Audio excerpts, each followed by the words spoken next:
Good morning, everyone. My name is Kayla Mack, and it is a pleasure to welcome you back to Day 3 of Session 2 of the AIM Committee Negotiated Rulemaking. As always, I want to welcome everyone around the table, in the room, and across the country logging in this morning, and appreciate everyone's patience as we start a little bit later today. We had some important huddling around language and some language review by our committee members. Let's get started with our roll call.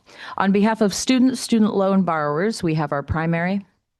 Good morning, Magnus Noble. Thank you. And we have our alternate. Ryan Hofer.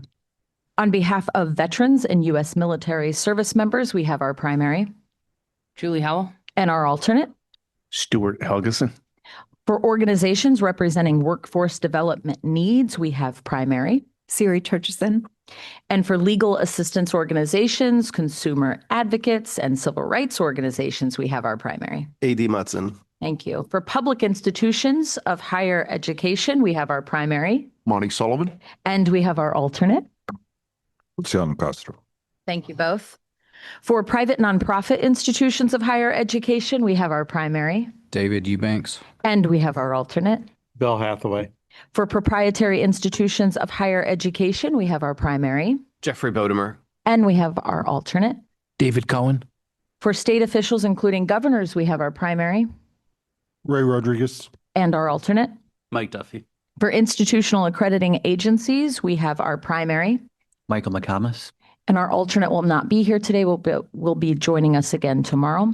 For our programmatic accrediting agencies, we have our primary. Rebecca Busaka. And we have our alternate. Brian Kessler. Thank you. For organizations representing taxpayers, we have our primary. Michael Shires. And our alternate. Jim Blue. Thank you. For nascent accreditation organizations, we have our primary. Mark Becker. Our alternate will be joining us tomorrow. For the National Advisory Committee on Institutional Quality and Integrity, we have our primary. Jennifer Bloom. From the Department of Education's Office of Post-Secondary Education, Elizabeth Daggett. thank you. And from the Office of General Counsel, Jake Lallo. and we have our federal negotiator. Jeff Andrade. Thank you all very much. And with that, Jeff, I'd like to turn it over to you. All right. Well, the Keebler elves have been working very hard over the evening to try to get everything to you. We're going to start off with the language we sent out just before 9 this morning, which is the conflict of interest and separate and independent changes. And then we'll probably take a break after the discussion on that, give you a little bit of time to review the second batch of changes, which came out, which are 17. Try to get as much as we can get through before lunch. And then if we need to go after lunch for some continued questions. But I think we listened to what you had said on that. And I think, at least in general principles, we should all be in agreement. There may be a few nits here and there that people want changed. That also would include the changes relative to academic freedom as well. The one thing that I will note, going back to conflict of interest, separate and independent, is that there were some provisions in due process, and by setting up the new 15E, it was our intent that we would remove the language that's in due process, and 15E would be the place where the conflict of interest language would reside. So I'm not sure that was clear in what we sent out, so I just wanted to clarify that was the case. So Nicole has, as always, one step ahead of me, has put up the language on the screen. And unless you have any kind of housekeeping questions before we start, I'd like to dive into the language that we circulated. Okay, not seeing any cards. Let's dive in.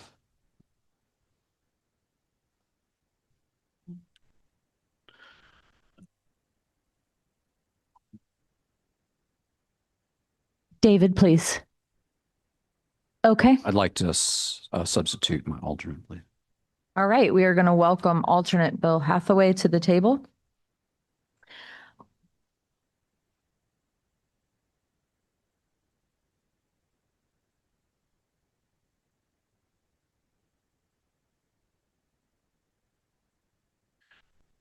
So, so one of the things here in separate and independent, so we narrowed the scope a little bit because people had identified some of the organizations that were listed there as being problematic. So we got rid of membership organizations, primarily there, and in other instances, you'll find we got rid of the standard setting bodies as well. I think Bill had brought that up.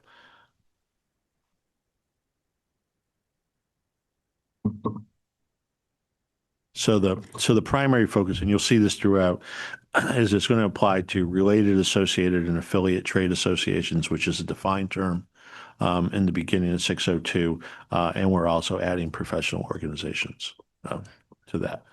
Let's open it up to comments and questions on that piece. Jennifer, will you get us started? Yeah, so it comes up later, so I was going to wait till later, but since you just used the words professional organization, can we clarify that professional organization does not include state licensure boards?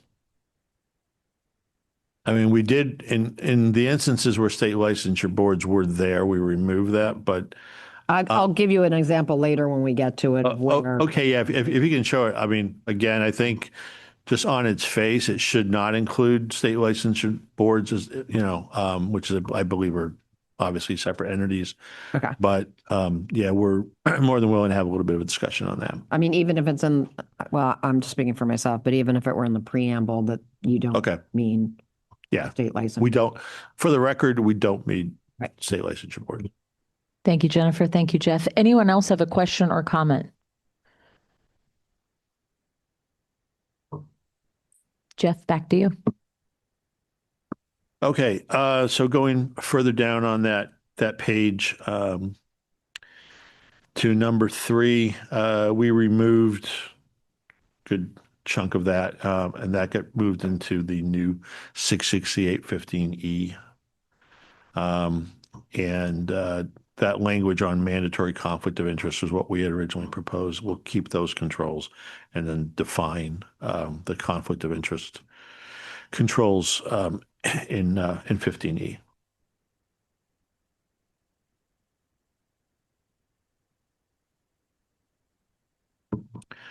Okay, I'm not seeing any additions. So we have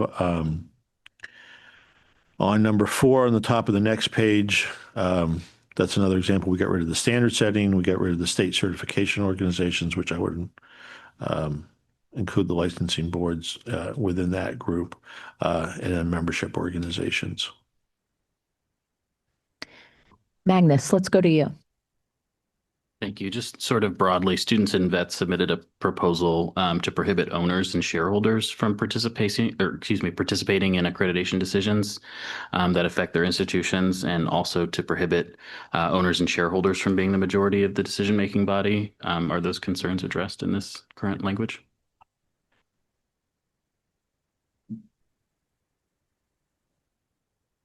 Yeah,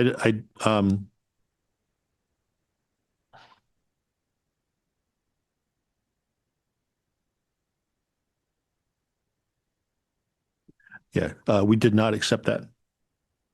Thank you. Any other questions or comments before we move forward? Seeing none, Jeff, I'll turn it back to you. Okay.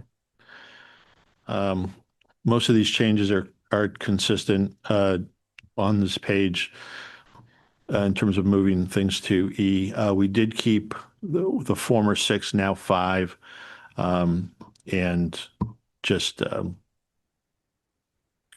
made some minor modifications there. And again, just kept consistency in terms of language between the 4 types of organizations where we see where that need to be separate and independent. Thank you, Jeff. Rebecca, will you get us started? Yeah, just a quick comment on 5. It says the agency develops and determines its own budget without review by. I think you want to add or in consultation with any other entity. I think it's just missing a word there. Okay. Yep. We'll take that one. Thank you, Rebecca. Anyone else?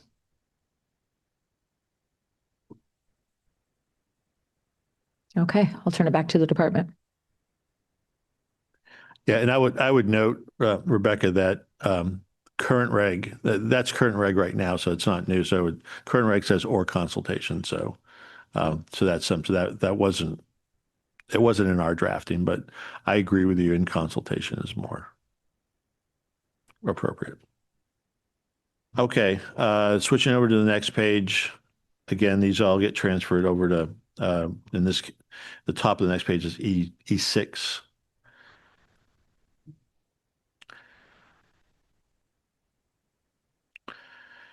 And then further down, we're just doing alignment of the reporting and processing requirements. Thank you, Jeff. Rebecca? No problem. Michael, let's go to you. Thank you for this. This is significant and probably just have a few nits. On number 7, here we call out the chief executive of the agency. I'm not familiar with any other section where it's called out as such that where it's not just the agency submits. Is there a particular purpose or rationale to include chief executive in this particular area? Jake? Yeah, so the reason we do this here, and I think we're open to modifying this a little bit, is we want a signed attestation from somebody at the agency. Generally, we would presume that this would come from the chief executive at the agency as the person running it. However, I think we could probably modify this a little bit to allow somebody that they delegate to sign. But the purpose of this is to add, an affirmative statement from the agency, confirming that they're following the rules here. Thank you, Jake. Any follow-up, Michael? Isn't the presumption throughout all of the regulatory areas here when we say the agency who's ever submitting or it submitted on behalf of is well, I mean, I say I don't know that I sign a statement about the petition, but we submit it on behalf of the agency. It just seems really narrow that in this one instance you want to sign something by the chief executive. Yeah, and I think this is consistent, like in the student assistance general provisions, for example, where when we have a specific attestation, it refers to an individual, as opposed to a requirement, which is generally the entity. Thank you. Jennifer, did you want to speak on this as well? Yeah, because I just have a friendly suggestion. And also thank you for the language in general. Because we're not talking, I think about the other regs just out there where you have an individual, like the PPA and others. There's an assignment actually there of liability. Here, the risk is to the agency. And so my friendly amendment would just say the agency submits a signed attestation certifying. I mean, yes, I know the agency doesn't sign, but that happens in regs other places. So I would just say the agency provides or submits a signed attestation certifying blah, blah, blah. I think we can change it to authorized representative, but I don't think we can make it the agency itself because the agency is not a corporeal being. We need a person signing it because the hook of this too is it's not just that you're attesting that you're complying with it. We expect you to comply with it regardless. When you sign the piece of paper, it is now an affirmative representation. And if you're lying, there's a penalty for it. So it has to be an actual person signing, as opposed to just the agency itself. Now, granted, they're doing it on behalf of the agency, but this is, as Jeff noted, consistent with the way the wording is used elsewhere in the CFR. Jennifer, do you have follow-up before I move on? No. Okay, thank you. Bill, I'm going to come over to you. Just a quick thought. I think I understand what you're doing there. I don't have any concerns with it, but you could also say duly authorized representative. Thank you, Bill. Michael?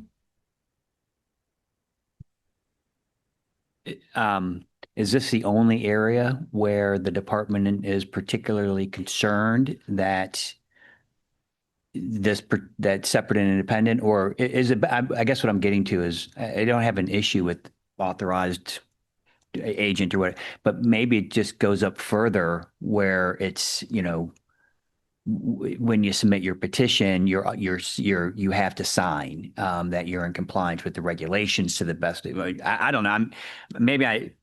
Not a hill I'm going to die on, but it's food for thought to think. Thanks, Mike. And I now have a new vocabulary word of corporeal being that we can banter about.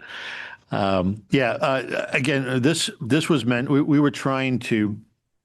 We wanted the attestation, but it seemed to be the best place where this fit was in the petition process. Well, as a corporeal being, I will submit to that. Okay, thank you. Jeff, I believe we're ready to move forward. Okay, so down the former 13 is now in 602.15 E7, and we'll see that in a bit. And then most of these other provisions also E7, right? Yeah, the rest of the next page also goes to E7. And that was it for the deletions and the retention of things in separate and independent for 14. So any questions on 14 before I move to, 14 before I move to 15?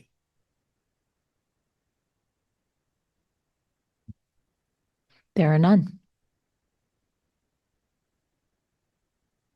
So now we'll go to 15. We insert some new text here just to make it explicit that this section now includes the conflict of interest controls. So we put that up in the stem at the top.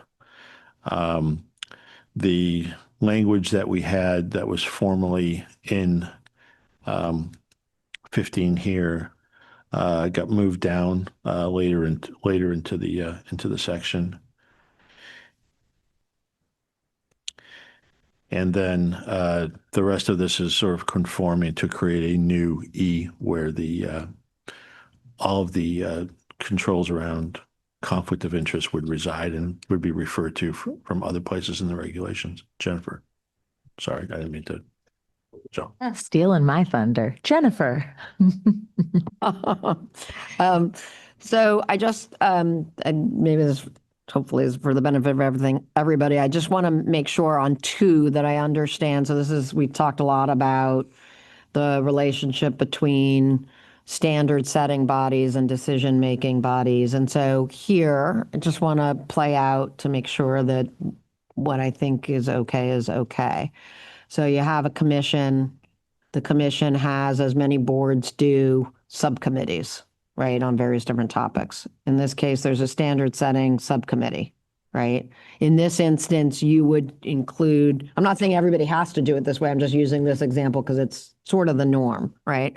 So in this example, you would, for the purpose of the regs, consider that subcommittee to be a standards making body, right? So yeah, and we had internal discussions on this. Yeah. And so and I think most of the people were thinking that the standard setting body was subordinate to it.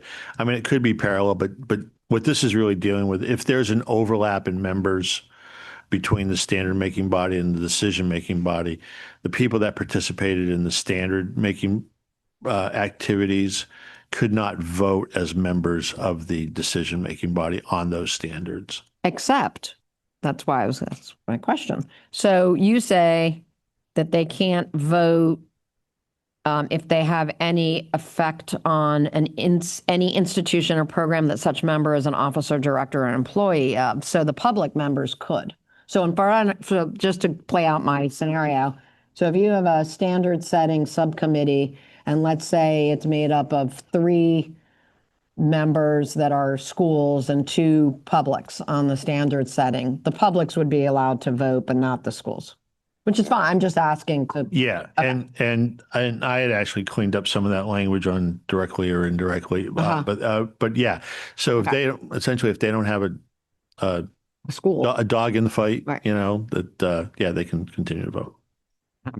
Thank you, Jennifer. Thank you, Jeff. Michael, over to you.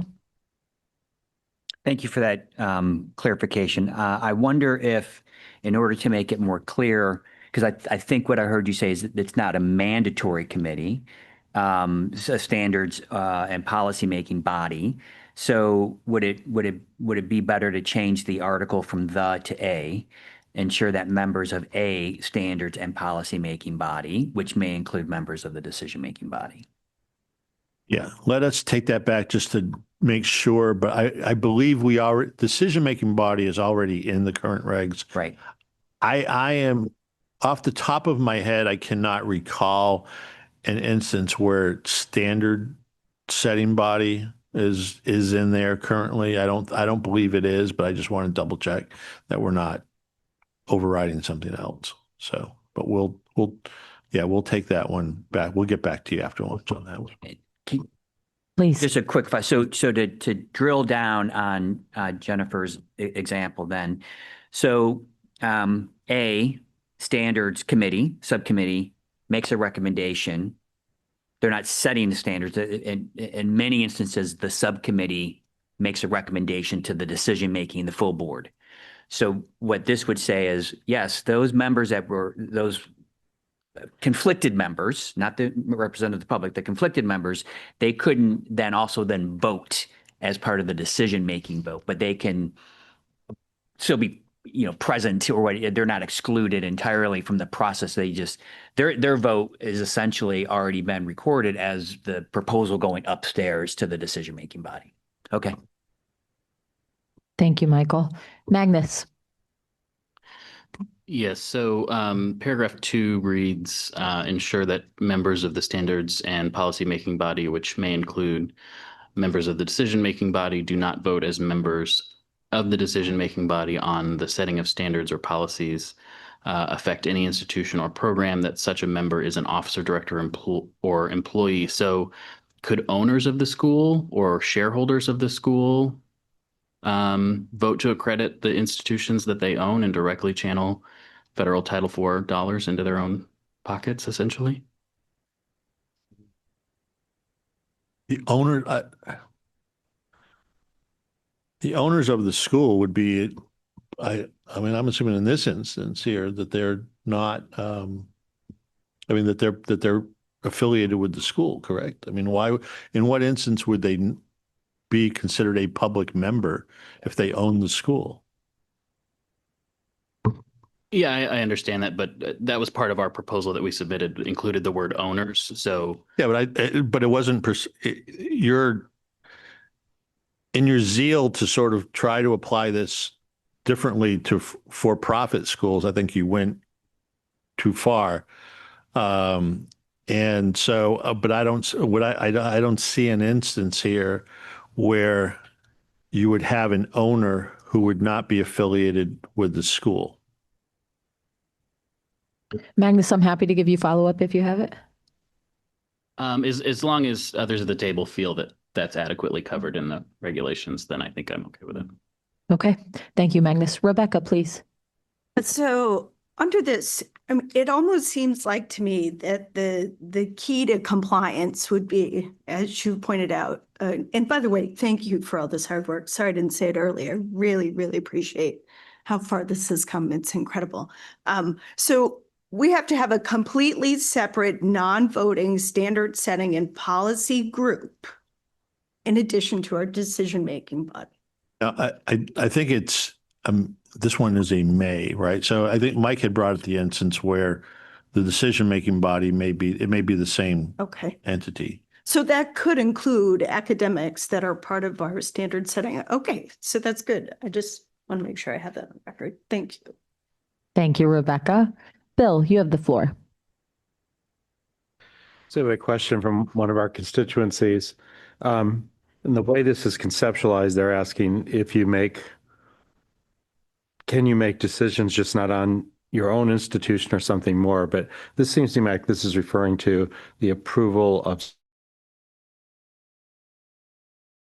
the applications, or is that in decision-making application of the accreditors? So this is, excuse me, and I may have misspoke earlier. This is dealing with the situation of the making of standards and policy. Mhm. So these folks that can't vote on doing that, if they're writing the standards or policies later on, if they're on the decision-making body, when they are applying the adopted standards in their accreditation business, recognition business, they could still participate in that. Just not. Yes, just But not not for for their their own. own institution or program. Right. Okay. Thank you. Thank you, Bill. Thank you, Beth. Michael, you have the floor. Um, and maybe I'm just not thinking about this right, but if an agency has the decision-making body making the standards, does that then exclude the entire decision-making body from voting once they've, I guess I'm trying to figure out if that overlap plays in here. If you had an accreditor that used the governing board, for example, to actually make the policies, would this work? Well, we'll flag that scenario just to make sure that it works. But I appreciate you bringing that up, Michael. Thank you. Yeah. In that scenario, I think it would go back to the discussion is that only anybody who is not in conflict, so not a member that is impacted by those standards would be able to vote. So it may be limited just to the public members, or if there are other members who are not, otherwise conflicted that way. Thank you, Beth. Jennifer, do you want to speak to that too? Yeah, well, I just don't think that there'd ever be I mean, I could be wrong, but because I don't want to speak like as if everybody is the same. But in my experience, most of the commissions have, just like with any other board, you have the subcommittees. And so I don't think you're ever going to get in a situation where the entire board is doing the standard setting process. That already doesn't happen. I mean, frankly, one of the reasons I'm okay with this is the entire board isn't sitting down and writing all the standards itself anyway, right? I mean, it's a subcommittee that goes through the whole process, and then it goes to the entire board. Yeah, that's what we were assuming how it normally worked. But I do think, to Mike's point, we probably need to make sure that everything's buttoned up with variations of that, just because we don't want to obviously create a loophole, and we want to be consistent across the board. Do you have follow-up, Michael? Yeah, I was going to say the one scenario where that might emerge is if you have a brand new accreditor that, has a single board and is small, that would be the case. Thank you all. Rebecca, I have you next. No problem. Bill, I have you next. So I don't want to get into too many hypothetical applications, but just quickly, if you're having an agency do a comprehensive update of their standards, you might have all of the commissioners working on them, but on different sections. So if they took these as separate votes, would they be excluded from voting on other sections, but not the ones they worked on? And how do we handle this? I'm glad you're working on this and not the student loan stuff, because that's really getting down into the weeds. I would say if the body, the way this reads, if the body is making the decision, even if it's parsed out, the fact that you were on that body that was making the rules sort of conflicts you out for making the decisions on the approval, whether or not you personally worked on it or not. Thank you all for this discussion. Are there any final comments or questions before we move on? Okay. Jennifer, as the most vocal opponent of these regulations, Just for the record, he's joshing me from the press the other day because I got my nose bent out of shape by being called an opponent because I don't view myself as an opponent. I'm glad you got that on the record that you're not an opponent. Thank you. You got Reverse psychology at its best. Okay. Jeff, back to you to move us along. Okay. Where are we now? All right. So we're past the decision-making body. Any other issues on the changes on this page? Michael, please. This goes to the point that number 5 that Jennifer had brought up earlier as a proponent of these changes. And that is, again, we have or professional organization. And because this is the one that we talked about yesterday is the importance of the triad, I wonder if it might not be useful to include about halfway down the paragraph, a non-regulatory professional organization. We'll look at that. We may be able to explain that away more in the preamble as well. It is not, I will state on the record, it is not our intent to interfere with communications that typically occur within the triad, part of the oversight. Follow up, Michael. Just quickly, one more thing. We also just want to make sure that we're not inadvertently excluding the opportunity for public comment here as well, and kind of the soliciting feedback bit. So just it might be useful to, excluding any opportunity for public comment at the end of that.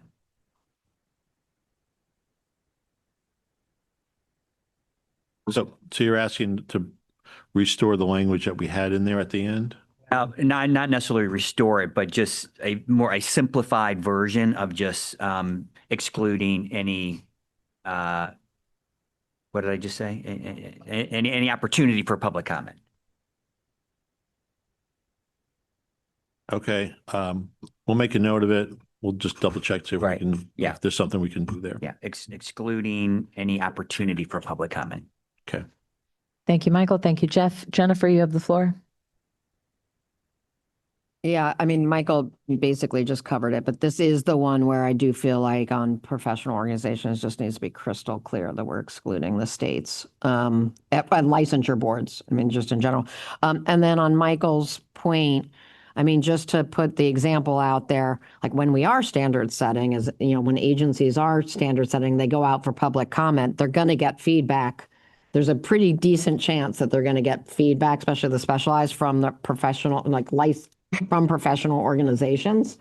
And we want that, right? I mean, that's the place where, to Michael, Shires yesterday, we're talking about transparency. Like, we want transparency in the public comment piece. So it just needs to be really clear that when we're doing policy, and by the way, the other way around too, right? Like, and not that you're prohibiting that, but the licensure board in a state is considering something that could affect the accreditors. You want the accreditors to be able to openly and publicly file comments. So, like, that's the place where I actually don't, I mean, you could do it in preamble, but I actually think you want, because you want the transparency, I think you actually might want it in regulations that you're excluding opportunities for public comment.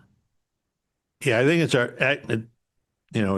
actually part of our intent not to have that input, but if folks think that is important, if we were to put it in, I think we would want to have public disclosure of any feedback that came from such an entity, as opposed to something that wasn't transparent. Follow up, Jennifer. Yeah, I'm all in on the separate, as you know, I'm all in on the separate and independent and the separations. Realistically, I also, though, am really supportive of of professionals in the field being able to comment openly in an open setting.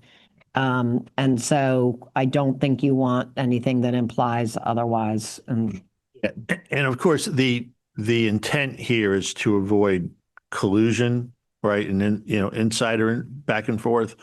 So again, if the thought here is that some of those communications could be helpful, I think we might be willing to have something in there that, as long as, like, if it was an affiliated group, as long as that information was made and somehow accessible to the public, where you could see it was formal in writing. We wouldn't want obviously affiliated trade associations giving policy suggestions if they were not available to other folks to see. Please. Michael McComas, do you make comments public? I'm not putting you on this, but do agencies make their comments? I know, sorry. Like, when you're doing standard reviews and policy making, like, I know people file comments, but then are the comments available? I think some agencies do and some agencies do not. And that was going to be, can I? You already are. There's already another requirement that requires agencies to send out to post what we call a call for comment on any proposed changes. So you can't restrict that. That is an open forum public comment period that pretty much any entity, constituent, corporeal being can respond to. And so, but I think that's the appropriate avenue for a professional organization to be able to put its views forward. The standards and the decision-making body is not required to take any of the comments that it receives, but that is part of the open forum and the open comment period that a student, a graduate, an employer, another institution, another agency says, hey, did you consider this? And we think that you should in your decision-making about setting standards. And I understand that's what you do. We do have a concern, however, that in these situations where such conversations are restricted, if you were to have that in your process, we want at least a minimum for those entities. We at least have public disclosure of the comments that they make on your policy if it's a professional organization, for example. Michael, I do have you in the queue for a new topic. I'll circle back. Jeff? And again, we're not trying to create a new situation here, but again, there is the potential for, I think everybody recognizes that there is a potential for conflict of interest between a profession and the accreditation standard setting for that profession. Thank you. Rebecca, I had you next. So, and I agree with that. I think we need to have those provisions. I'm happy that you're revisiting it. So if it's okay, I'd like to move to number 4 and just get some clarity on the definition of sharing and whether or not this precludes legal agreements about the utilization of resources rather than sharing of resources.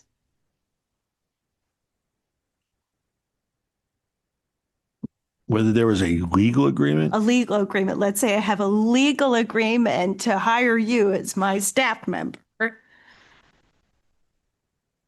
And you have some affiliation with the trade association. So this is not really sharing. I'm not sharing you. I'm hiring you separately. Or I have a legal agreement to leverage maybe a similar HR platform. I'm just curious. Maybe Jacob or Beth too. Your thoughts on how this would play out?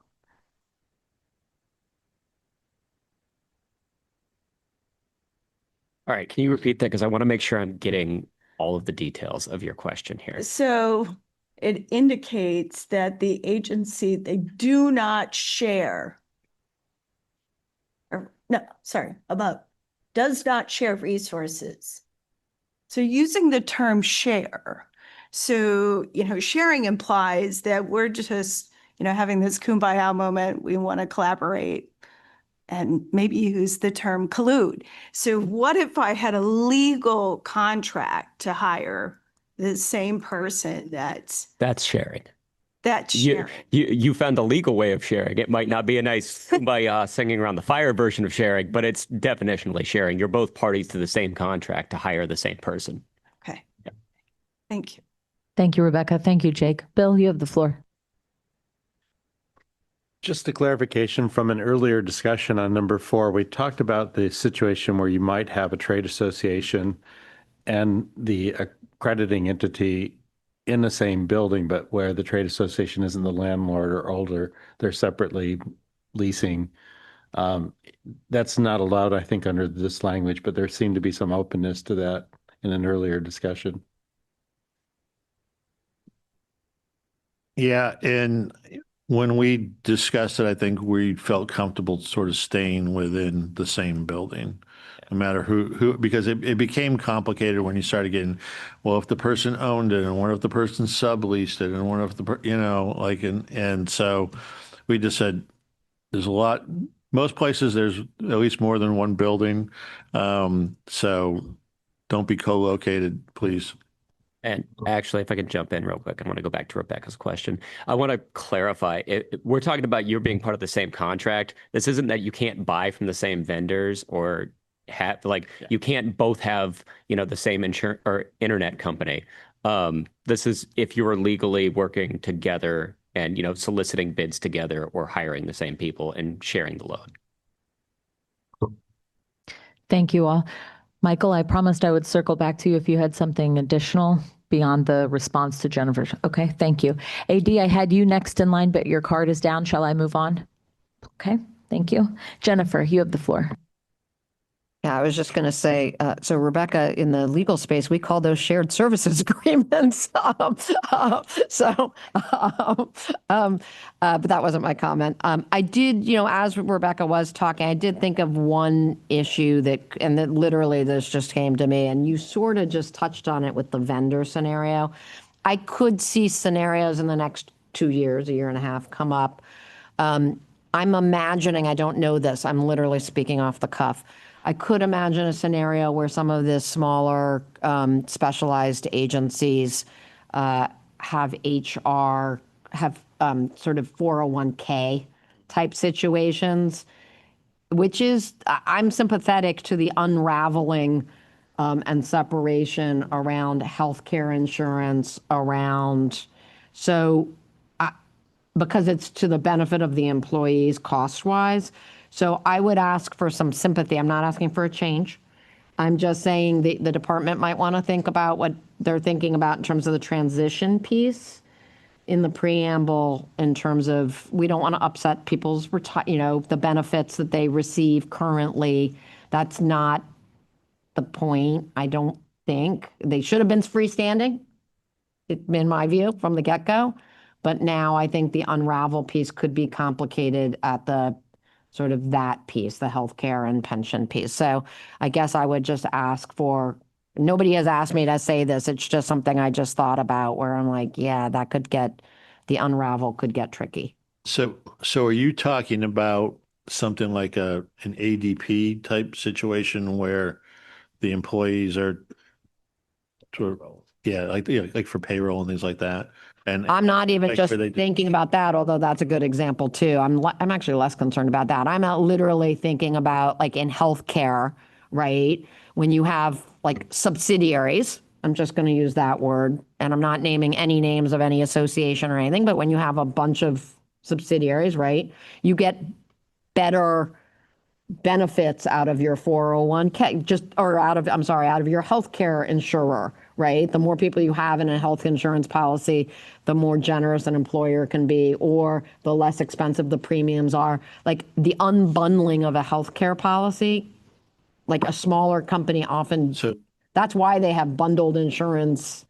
So you're talking about something that's generally bespoke and customized between some entities so they can get better buying power for their employee benefit. Exactly. And I'm not saying that they shouldn't unbundle. I'm just thinking in the timeframes and in the cost to the employees and stuff, I think there ought to be some consideration. I don't know how. Would you be open for us to have a question in the preamble to talk about some of these arrangements? Yeah, because I'm speaking off the cuff. I don't have no idea whether this problem exists. Like to me, at least on its face, to the extent that there's something that brings the organizations together, we don't necessarily, and it's just those two organizations, as opposed to, I think we would be more open to the general, like there's hundreds of organizations, and like you think about TIA CREF or something like that, right? Like that's obviously, very, very broad.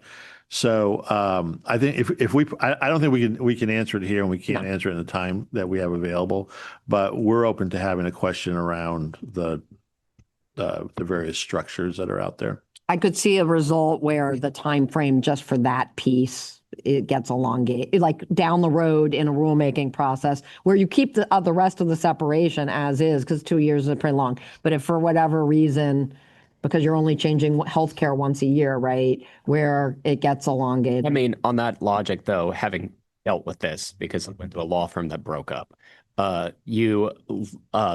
the easiest way that you do it is when you separate. Part of the agreement is, the parent entity that's breaking off, the subsidiary pays out a one-time bump to employees that covers the gap.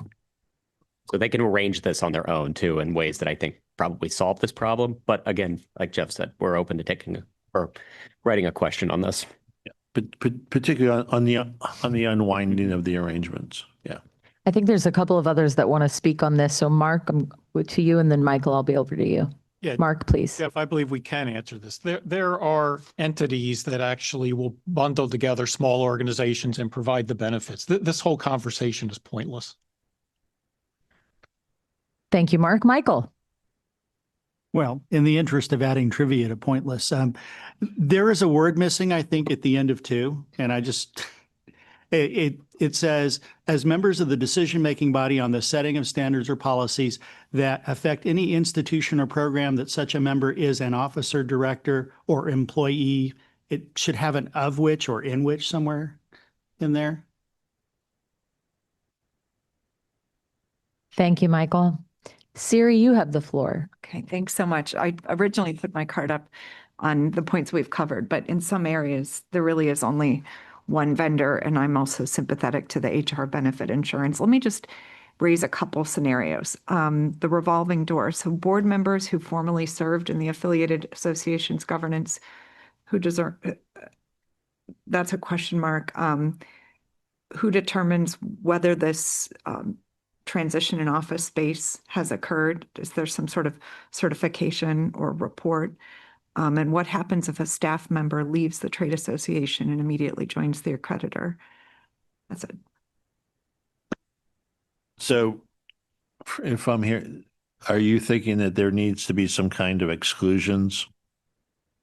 I'm just giving you some scenarios and thinking whether this language is appropriate. But yes, we know the revolving board and like PCAOB had such a cooling off period. That's all. This, if you're open to it, this may be something else that we want to have public comment and think about additionally, because it's something that we had not considered, the revolving door aspects of it, and whether or not that crosses the bar in terms of whether there should be conflict of interest around that. Thank you, Jeff. Any follow-up, Siri, before I move on? Thank you. Rebecca, you have the floor. Yeah, just a quick comment on the space. So if they have a WeWork space, I just want you to think about this, Jeff, because, these things are going to come up today. These are very small organizations. You never know. So is the protection clause in here that the CEO is signing off on the separate and independent provision so that, let's say we are sharing a WeWork space down the road, like how I'm just putting it out there because I could see that definitely coming up. And yeah, sorry. How to say it.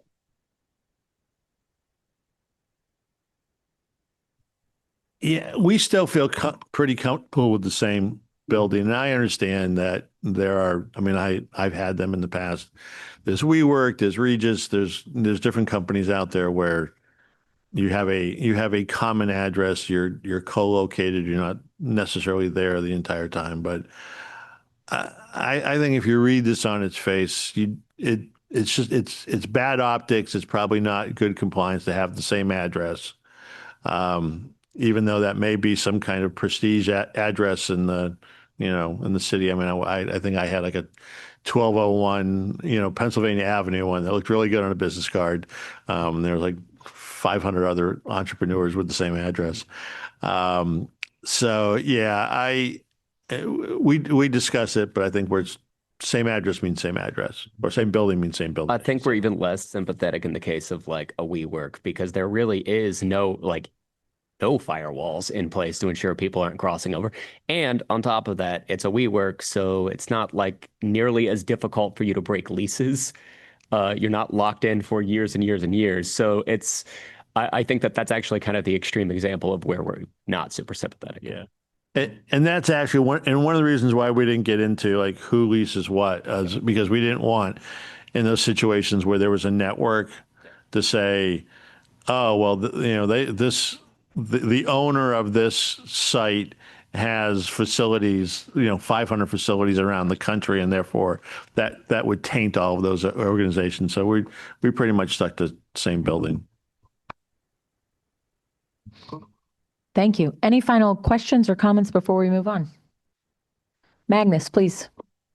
Just student naivete here, but asking when you mean same building, does that exclude like a landlord owns the building and there's suites A through D and two somewhat related associations have rent suite A and suite C? That's the same building, but not necessarily the same address. So just asking that. We say building, correct? Building is building. If line one of the address is the same, you're out. Fair enough. Yeah. Just thought it was worth asking. If it's storage units, maybe not. If they're in unit A or unit B, but building is building. Thank you all. Jeff, let's move forward. All right. Any other on this page before we flip? It's going, gone. Okay. This actually brings us to the last page. And this is really the test of, if you recall the prior language, and my hat goes off to both Dave Musser and Jake for taking multiple shots at simplifying this, but I think we've streamlined the language here on restricting access to employment, what we mean by that, and what we mean by the exception to that. And I'll give you a chance to take a look at that because that's all new language. But if you want to pull the old language and look at it, it's a substantial improvement over what was there before.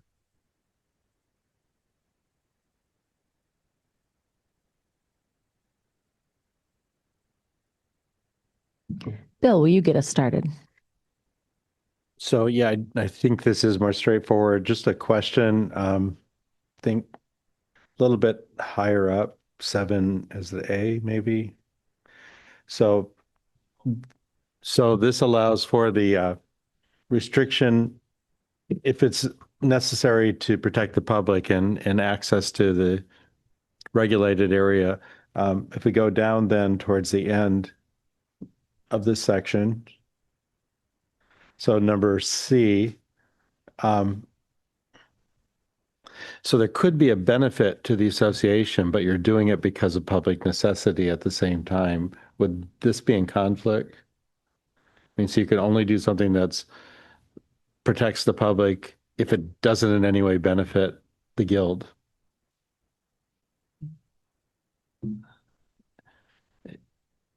I just want to be clear that the public protection, if that's the reason, even if there's an incidental guild benefit, it's not prohibited by this. Because you have that wane of benefits in B. Okay. So I think there's an implicit assumption that there may be benefits, but the overall benefits to the public outweigh, and that's really where the test is. Yeah, I think this is not directly identical, but is similar to the logic that underpins 501c3. Something can be incidentally beneficial to an organization and not harm its nonprofit status, but if it rises to the level of the entire or the majority of the reason you're doing it is to benefit yourself, it's no longer beneficial to the public. Thank you. Michael, you have the floor.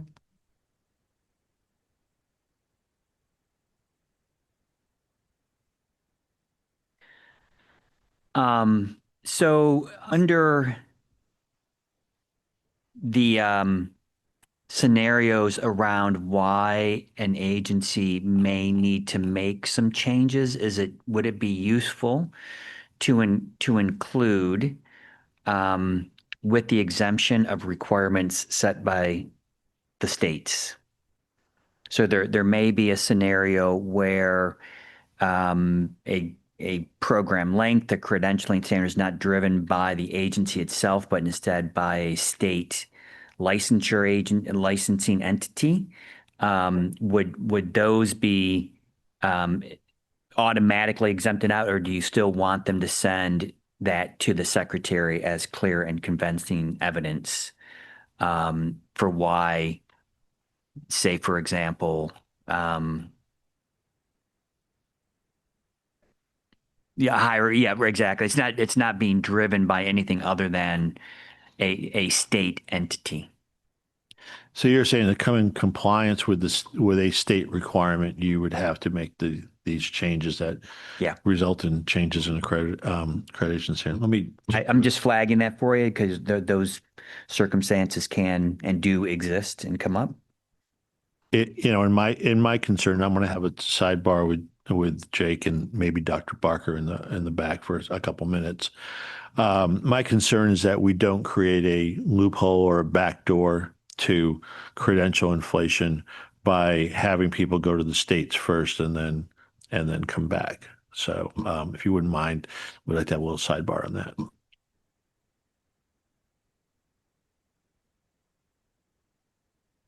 This is the last issue, so if there's any other ones, we'll do that, and then we'll come back. Well, Michael, did you have a follow-up? I do have a follow-up on that. Just it may also, in that same vein, under the very last three, A, B, and C, and I haven't given it enough thought yet but maybe adding. I know we say clear and convincing up above. I like cogent better, but clear, convincing. But maybe without a demonstrated need might be an additional way to at least provide some guardrails that you're looking for under capital A, B, and at least under capital A and B, and then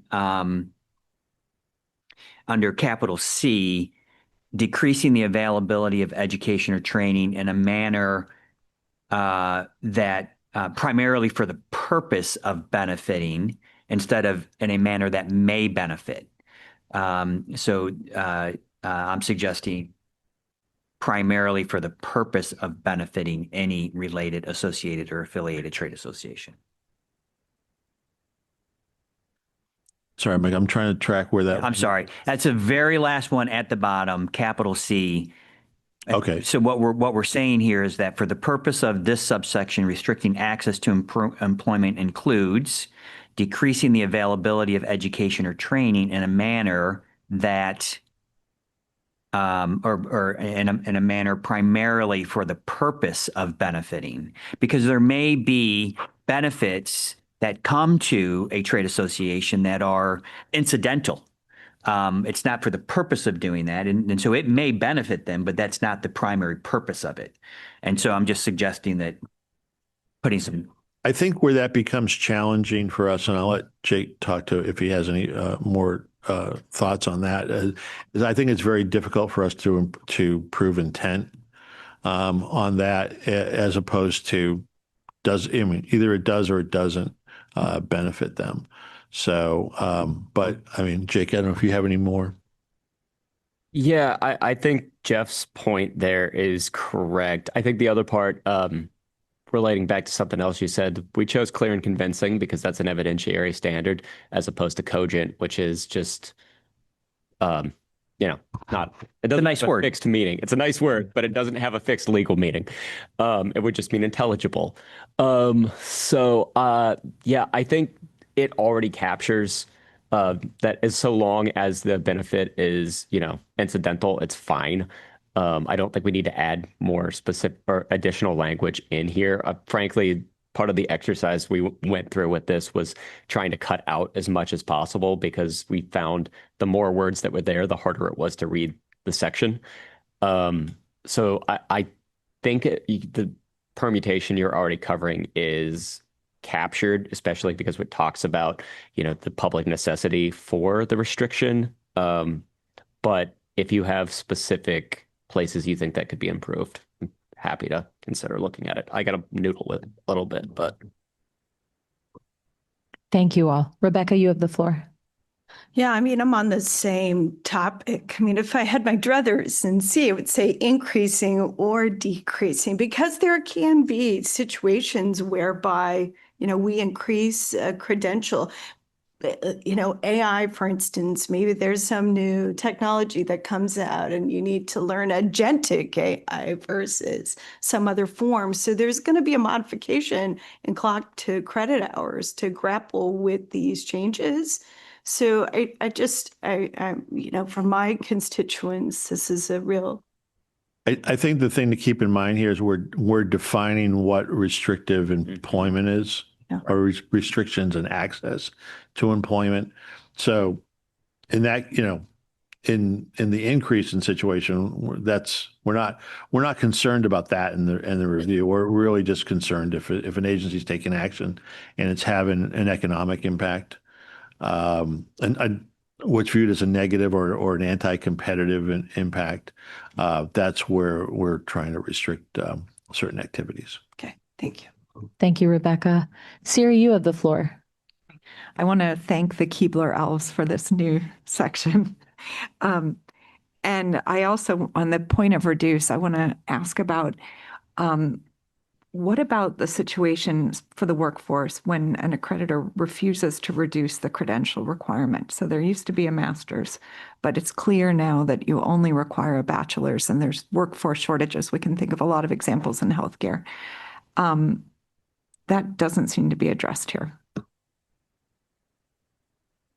No, that's a good point, and what you're talking about is real. I mean, we have people, getting bachelor's degrees when they can for an RN, when they can get an associate's degree for an RN, and there's, it's a social work. There's lots of examples, and then there's the most egregious examples where people are where everybody wants to be a doctor,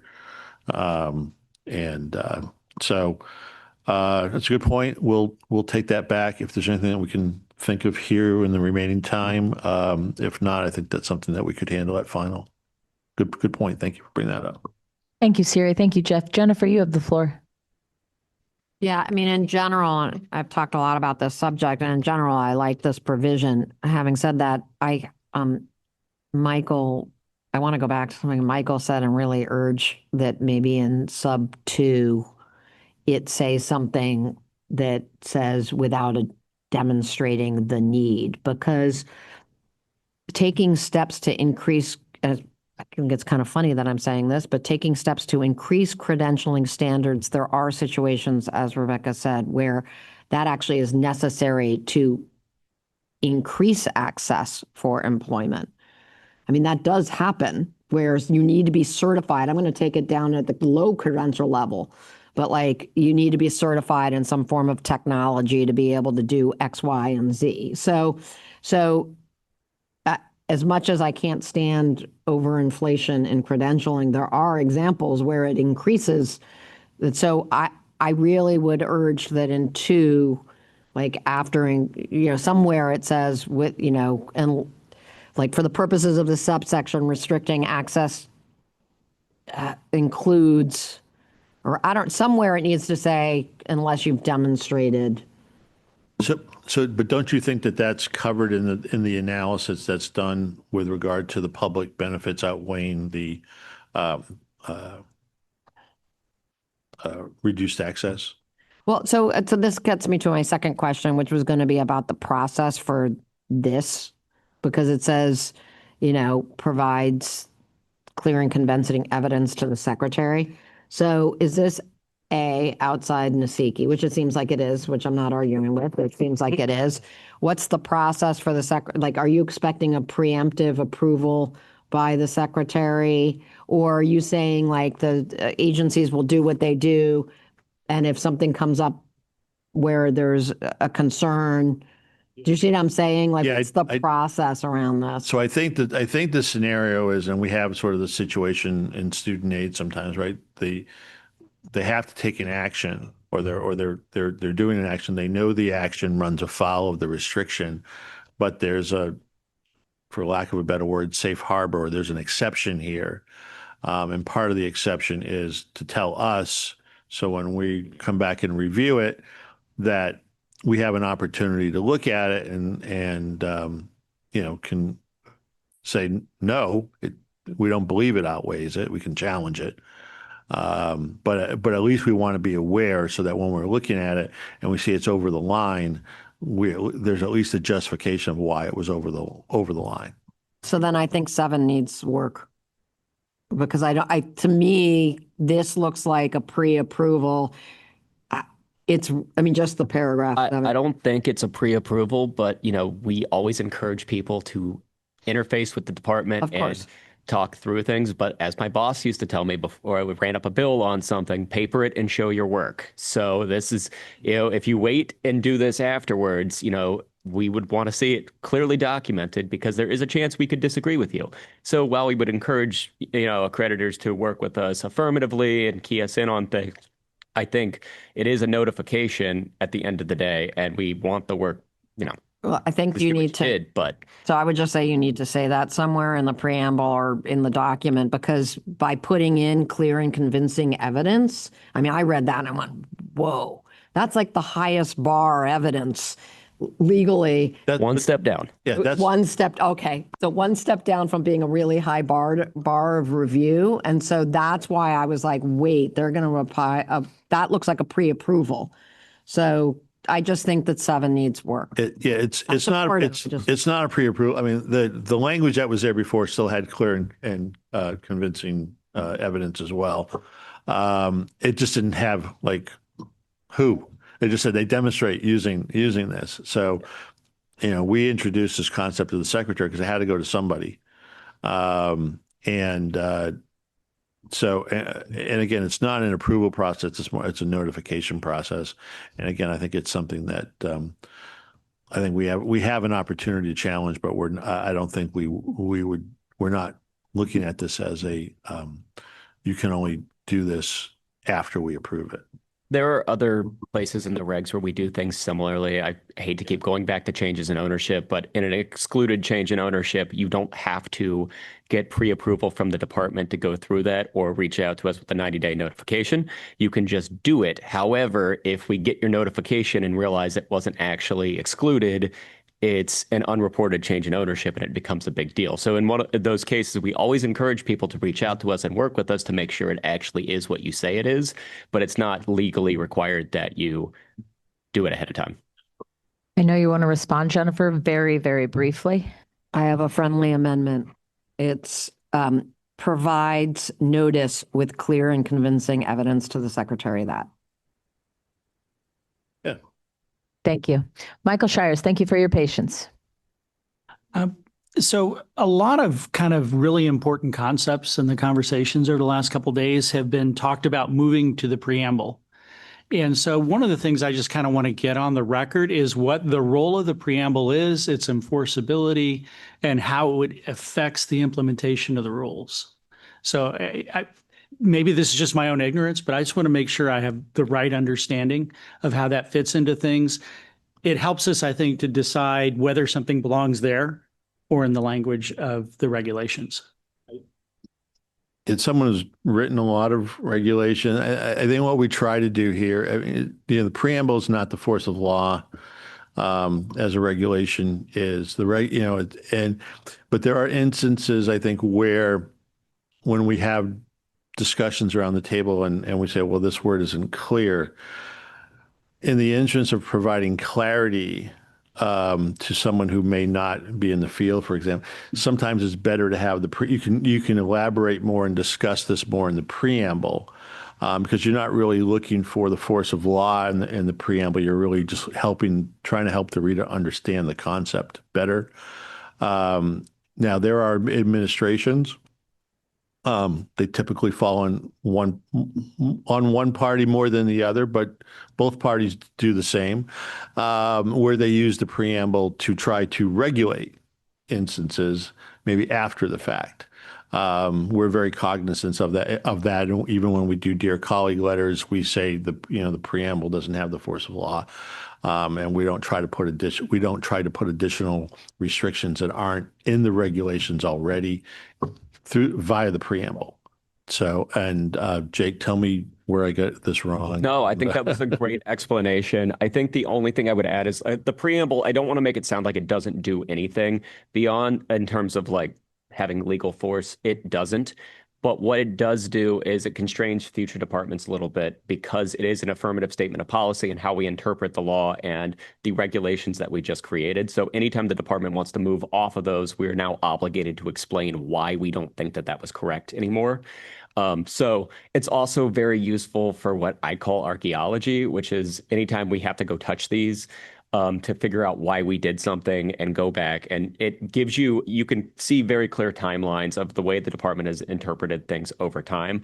And it's useful both in terms of figuring out why we're taking a certain action, but also for future administrations to try to build out ideas more fully. Thank you. That's very helpful. Thank you, Jeff, Jake, Michael. Ray, you have the floor. Thank you. And I'm passing these comments on behalf of my colleague, Chancellor Duffy. I'll start with my own observation. I think the goal of what we're trying to do here is valid.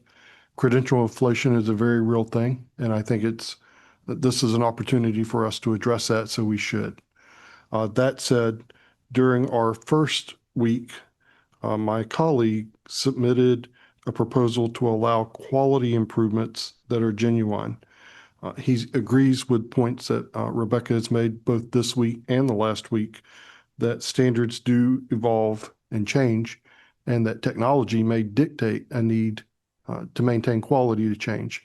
The question he has that he's asked me to ask is, would these revisions allow for a change driven by quality, or would these restrictions has they been laid out, restrict them from making a change like that?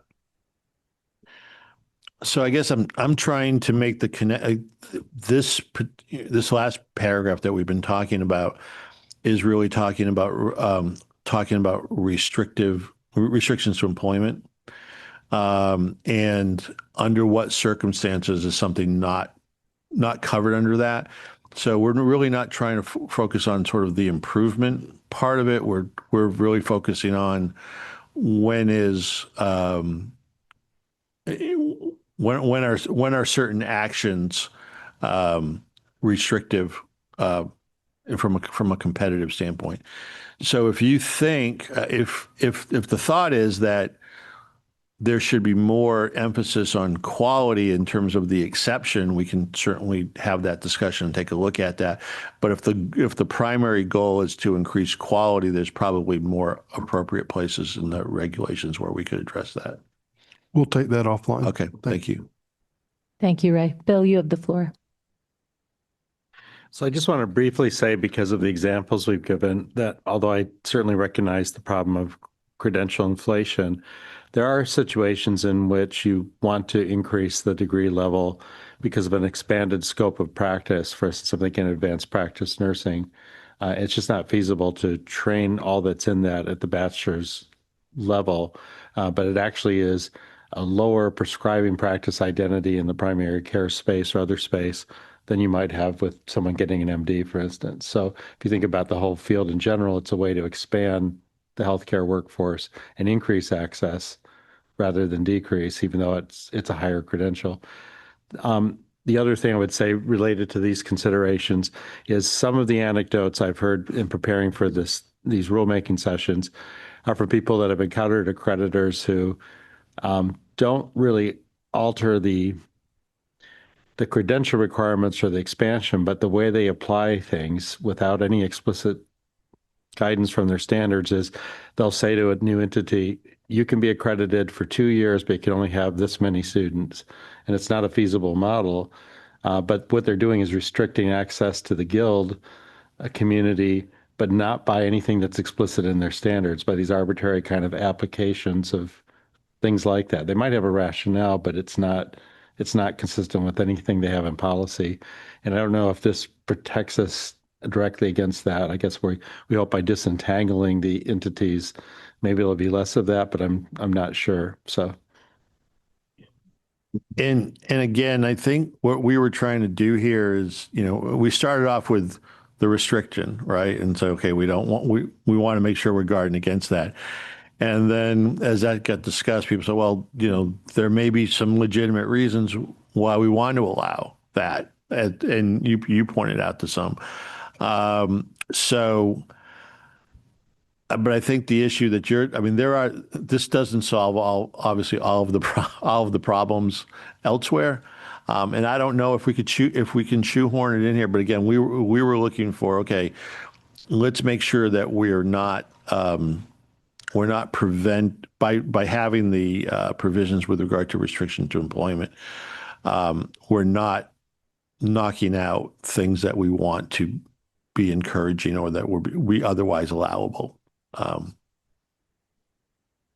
Thank you, Bill. Thank you, Jeff. There's a number of cards, so I appreciate everyone's continued patience as I work through them. Michael McComas, you are next. So to that end, and concert with some of the other comments, in 7 Romanet 1, it appears that the clear and convincing evidence refers to capital A, B, and C, the following 3 items. And then you go on to define in Romanet 2 restricting access to employment. So I don't read that necessarily as the clear and convincing evidence necessarily relates to the definition of restricting access to employment. And so that's why I had suggested that under C, Romanet 2, capital A and B, to the point that Bill was just making, you just include taking steps to increase credentialing standards without a demonstrated need to do so, or something along those lines. Increasing the cost or level of required education or training without a demonstrated need to do so. And that then has the definition of what those things are as part of restricting access to employment.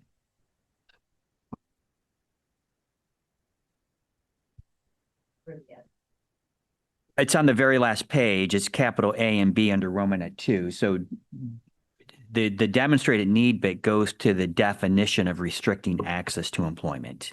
I wouldn't put it up above, or you could put it in Romanet 2, but it doesn't really impact C the same way. I mean, unless you want to say there's a demonstrated need for an associated trade association to receive some benefit. That's why I think the demonstrated need bit only goes to A and B. Thank you, Michael. Magnus, you have the floor. Didn't expect to be next. I apologize. On the displayed document, I'd want to go up to page 6, paragraph 5. And I just want to ask for some clarity from the department on what they really mean by this.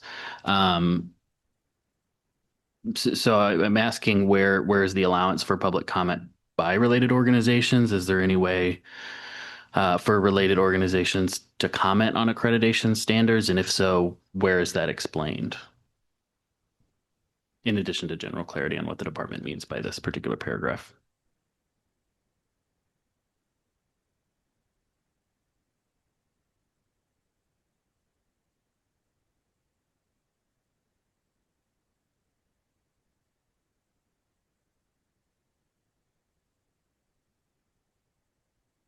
So the intent here is to make sure that there are controls in place so that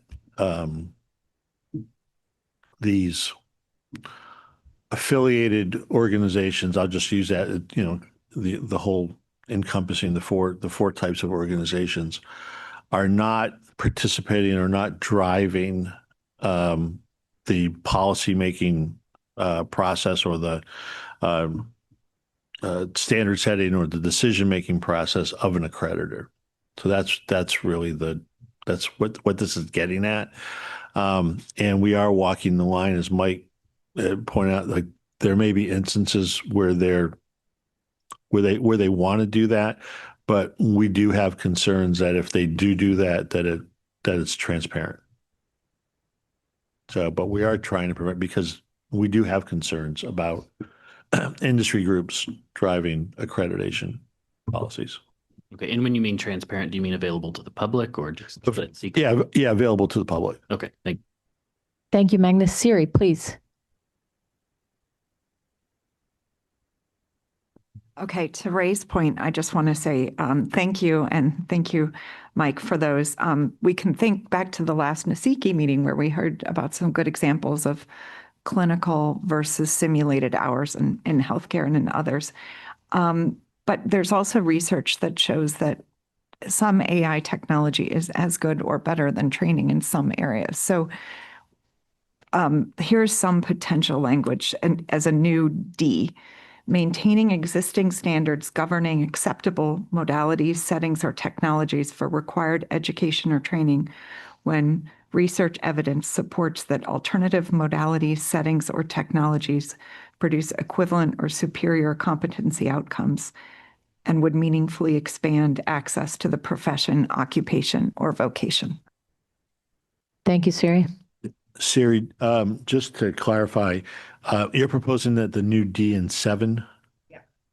And sorry, and is that in 7 Romanet 1 or Romanet 2? For the record, you have to be careful when you say Siri.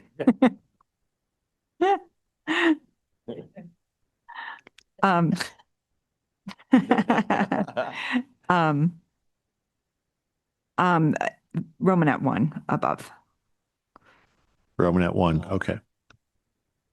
Thank you, Siri. Thank you, Jeff. Michael, you have the floor.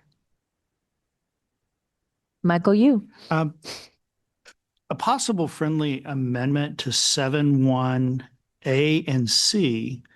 The restriction is necessary to protect the public interest. Having it as just public, at least in my mind, creates a public safety or a medical constraint on it in some ways. So.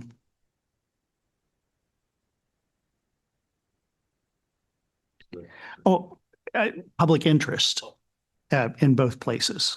Okay. Opposed to just public. Yeah, we'll take it. Any objection? Okay. By the way, I think that addresses some of what Ray was talking about too, because there would then be instances where expansion might actually serve the public interest. Thank you, Michael. Rebecca, thank you for your patience. You have the floor. Yeah, I'm on the same topic, and Ray, really appreciate your comments, and Michael Duffy too, how you're coming at it, because bear in mind, some states may set much higher credentialing standards than others. In fact, they may require a very explicit credentialing exam to be, let's say, a licensed vocational nurse, and the accreditors really don't have a lot of control over that. So not to belabor this point, but if we came back with some new language that encompasses this credential mobility piece and how states may establish unique stipulations, higher, lower, you don't want to lower overall because one state may have, I've dealt with California and good Lord, they have their own criteria for everything, and it's completely different than the rest of the nation. So students can't go into their state. There's no credential mobility. So we just, in thinking about where we're headed with credential mobility nationwide, we really want to write this in such a way that we don't hog tie the accreditors on this topic. Keep it simple, but grapple with this issue. So if you give us some time, we'll come back to you. Thank you, Rebecca. Jake, do you want to speak to that? Yeah, I don't think that language really belongs here. Insofar as this is not really about setting specific numerical standards for hours or credits. This is just simply stating that you won't act to increase those hours or requirements outside of a pretty narrow set of circumstances where it benefits the public interest. So while I take your point, I think the patchwork of state laws certainly creates a unique issue for both accreditors and department and schools in this area. I don't think that needs to be captured here because it's a different issue than the one that we're addressing, which is just simply preventing accreditors from attempting to, on their own initiative, increase those requirements further. Thank you, Jake. Any follow-up, Rebecca, before I move on?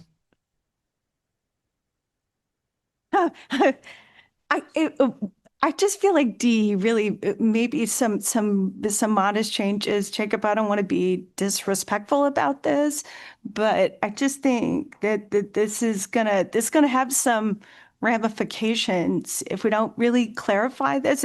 So if it's confusing to me as an accreditor, like I don't know, maybe we noodle over this a little bit more and come back to you with some suggestions, if that's okay. Jeff, can we hear from you? Yeah, I'll actually let our former primary opponent of these regulations. I want to hear her remarks, and then I would just suggest that maybe we can break, and so we can do a sidebar, and we could maybe even have a few sidebars before lunch, and then we can come back and maybe tell you some changes that we would be agreeable to and maybe not agreeable to.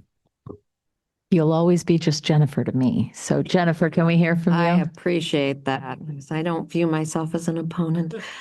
I'm just going to keep saying it. So we I don't know, 40 minutes ago, I think proposed that there be something about unless required by state law or something. And so I would go back to and just say that we've had around the table consensus almost, it seems, with Rebecca's last comment. So I just think it is just like 3 words. And you could limit it in just an A, the sub 2 of saying taking steps to increase credentialing unless required by state licensure law or state law. I think state law, because it's not always a licensure, it could be certification. My other comment, though, and the reason my card was up is I don't think I could support I'm going to be really careful, series proposal. I don't love the idea of using one example of technology as an example of where the situation might arise, because there can be many other situations where something can arise where it's to the benefit. So I don't love the idea of putting something about technology that's that specific in this. And I also just don't think it fits because it's the opposite of what the provision, it's the example. You would be providing that in your evidence when you notify as you're clear and convincing. And that would be clear and convincing, and so you would be good. So I don't think it's a necessary add. Thank you, Jennifer. We've made our way through all of the comments and questions, so I want to thank everybody for this morning's discussions. Jeff, you mentioned taking a series of sidebars at this juncture. I actually wanted to have a sidebar with Jake and some of the department officials with regard to the change in state requirements and how that impacts with this provision.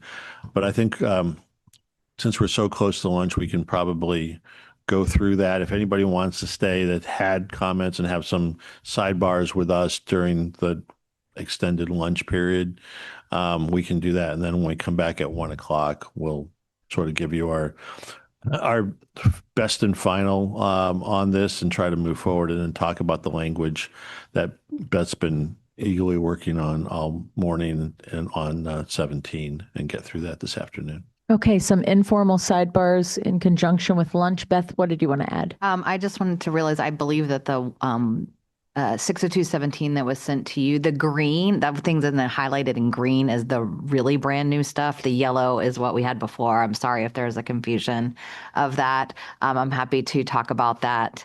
And that was not approved by Jeff, just so you know. So that's on me. But it will be fixed for any final language that you get, but for our discussion purposes, I wanted to point that out.